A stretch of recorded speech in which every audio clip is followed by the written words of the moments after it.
bicameral basis. Tillerson told an audience in Washington Tuesday that the United States and Europe recognize the active threat of a recently resurging Russia. In view of Russia's Zapad military exercises conducted near the borders of Baltic states in September, our ability to respond to an attack in concert with our allies is more important than ever. Tillerson condemned Russia's military aggression in Georgia and Ukraine and also warned about its interference in political processes throughout Europe. He said the United States is planning to increase its defense budget for Europe and help curb Europe's dependence on Russian oil and gas. The United States is liberalizing rules governing the export of liquefied natural gas and U.S.-produced crude, and we're eager to work with European allies to ensure the development of needed infrastructure like import terminals and interconnecting pipelines to promote the diversity of supply to Europe. Tillerson pledged that sanctions against Russia will remain in place until Ukraine is once again independent and sovereign throughout its territory.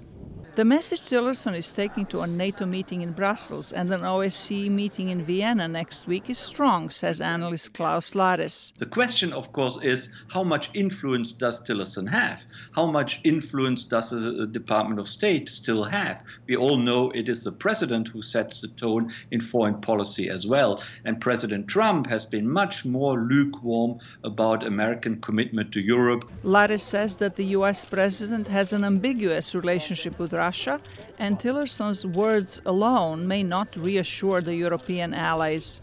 But he commends Tillerson's message to Ukraine that its future lies largely in its own hands. So the Ukrainian government itself has a lot to do to bring some domestic stability to that part of Ukraine, at least, which is far removed from any Russian interference and far removed from eastern Ukraine. And here the job of the Ukrainian government is large, and it's a very daunting task. But they have to approach that, because how can they expect to get Western support if they are not trying to bring their own house in order? The international relations analyst tells VOA the United States and Europe are right to insist on Russia abiding by the 2014 Minsk agreement on restoring peace in eastern Ukraine, but that insisting on Russia's returning the Crimea Peninsula to Ukraine will not bear fruit.